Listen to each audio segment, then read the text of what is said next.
Did you order a pizza? Girl Scout cookies? Did you pay the gas bill? Is it Jehovah's Witnesses? Mormons? Do you realize what you've done? Oh, Uber Eats?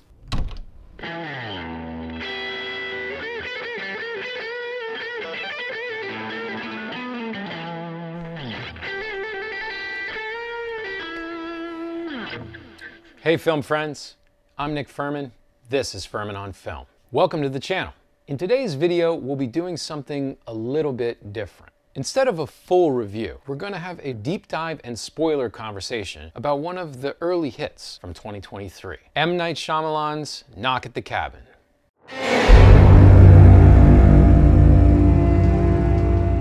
So for this convo, let me just say up front, I'm interested in a few aspects of the filmmaking and some narrative details. I'll make some precursory remarks along both of those lines. But what I really want to get into is a thematic exploration of what this film has got on its mind. What's it about and what does it all mean? And to really do that, we have to dig deep into the book that this film is based on too. Now let's start by talking about M. Night, the master craftsman. In a lot of ways, I see this as a continuation of the comeback that M. Night has been on since The Visit, and Knock wastes no time at all getting after it. The film opens on ominous horns and strings over these demented sketches on these medical documents. It's all mood-setting stuff. The home invasion comes almost immediately. There's no real build-up to the threat. These characters are in peril for basically the entire 90-odd minutes of the film. There are also Dutch angles in the initial conversation between Dave Bautista and the little girl Wen. This heightens tension. The camera just keeps zooming further and further in until we can see every line on their faces. You know, M. Night is simply one of the last great camera storytellers. Shots and blocking matter to him. And Knock at the Cabin has even more care in this regard than I remember from a lot of his more recent pictures. Insanely deep close-ups, these quick spinning pans in this really confined space, doing stuff with the lens to create this shimmery disorientation, and of course, a host of iconic imagery. Okay, so that's the craft stuff. Now, on our way to themes, let's make a quick stop on the plot of Knock at the Cabin. Well, I have a short quote from one of the 4 interlopers that I want you to keep in mind as we go through this section. There's always a choice. Our choices make our destiny. The film is about choice, but not just any choice. It's options that have stakes and consequences. And Big Dave Bautista, our gentle giant, in a career best role, lays them out for us clearly. 2 options. Choose one of the 3 of you to kill, then follow through with the sacrifice. Or you 3 live, but the rest of the 7 billion people in the world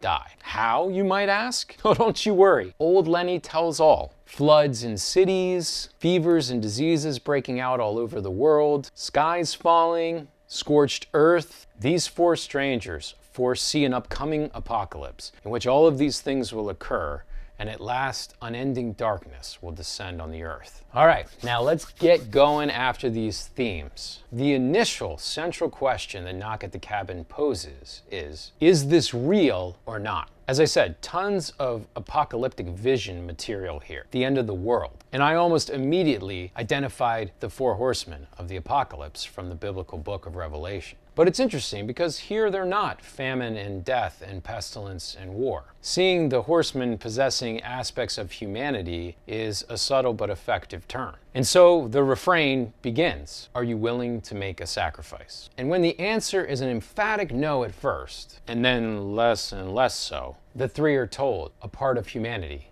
has been judged. Then we're given these typical M. Night glimpses of an outside world through fake news appearing media that we're seeing on television, showing these disasters happening all over. Jonathan Groff's calmed confusion and Ben Aldridge's worried rage play very well off of each other. We feel their own claustrophobic disorientation, and we're left to wonder and doubt ourselves. I mean, this can't be real, can it? What twist is coming? Ah, the M. Night reveal. The man's reputation precedes him. I mean, we all know the origin story by now, right? First film, Sixth Sense, total masterpiece. The ending just blew our doors off, and we've been coming back ever since. looking to recapture that magic. Kind of a lot of pressure to continue to put on the guy. But really, that's why we had to do a spoiler review here, because everything hinges on the ending, like all of his films. But this time around, the reveal is that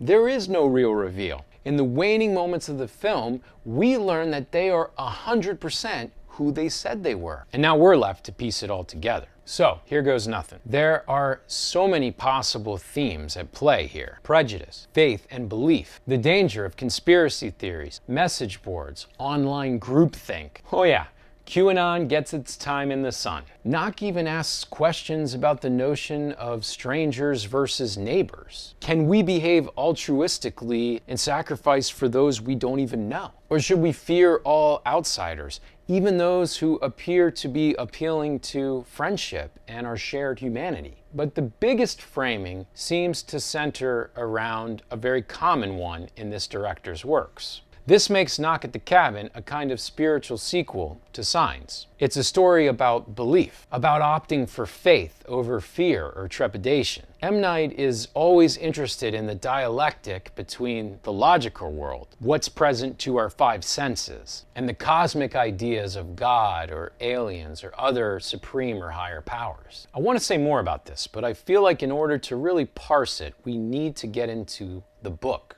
for a second. Knock at the Cabin is based on a novel by Paul Tremblay entitled The Cabin at the End of the World. Now, the novel has the same basic characters and plot movements, but it's important to note that the film diverges significantly from the book in several key places. The book's ending is very different. In fact, there are subtle shifts all along. Allegiances change between the three inside and the four outside. Different characters die, but most importantly, the choice that the couple makes at the end is entirely different. Spoilers for the book ending, so plug your ears if you don't want them. The little girl Wen is killed in Tremblay's work. The four say that this is an insufficient sacrifice because she is killed accidentally. So Eric and Andrew, the couple inside the cabin, basically decide that they're going to go it alone. They aren't sacrificing anything for a god or higher being with such sickly strange demands. So they ride off towards the coming apocalypse, in hand come what may. Now the message is supposed to be that their love is so pure, so ideal, that it saves the world. They choose each other and their love, and basically it's middle fingers up to all the rest. And this is certainly a less altruistic ending. It could also be a much more blistering critique of aspects of religion. But the question then becomes, why did M. Night change it? Well, the answer, I think, is twofold.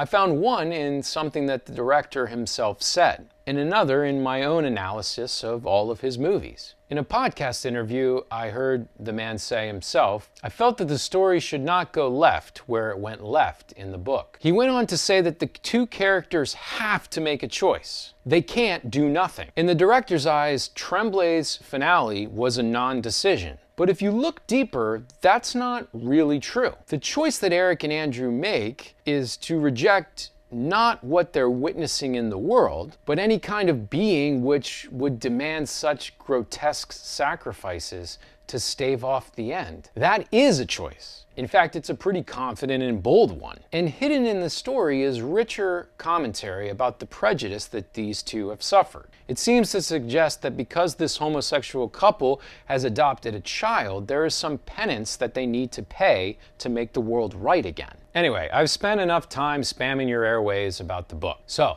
let's get back to the film ending. M. Night says that these characters need to make a choice. But it's my suspicion that he just really didn't like what they chose. Let's go back to what I said before. What are the running themes in so many of his works? Faith, belief in the face of doubt. And so there's an alternate reading here that is also possible. We've already said that much of the dialogue rings a lot like the book of Revelation, the final book in the Christian Bible. Well, what if the three characters inside the cabin are representative of the Holy Trinity? One person's death as a means for saving the entirety of humanity? Hello? That's the big JC, dude. But the thing is that this is all too damn messy. I've heard some critics say that the ending gets so incredibly literal that it almost becomes silly. And others who are sort of leaning into this more faith-based reading say it's sick sacrifices at the expense of marginalized people, like the couple at the film's center. And then, of course, there's the truth that in this story, the QAnon-type folks are the ones who are right. Yeah, I know, the connection is not entirely one-to-one. So, where do we land with all of this? What does it all mean?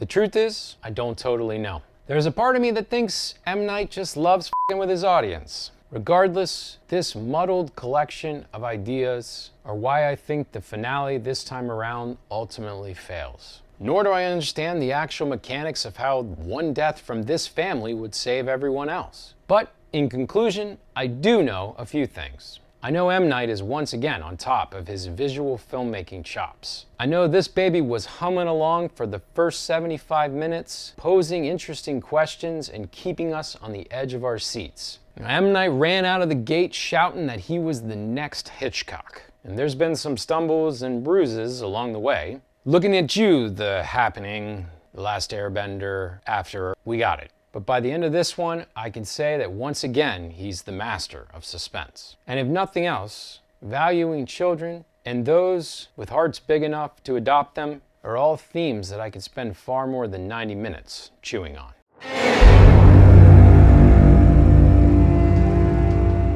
Well, there you have it. FOF explains Knock at the Cabin. If you enjoyed this video and would like to see more like it, please comment below and let us know. And as always, please like and subscribe to the channel. Thanks for watching. I'm Nick Furman. This is Furman on Film. Stay firm, my friends.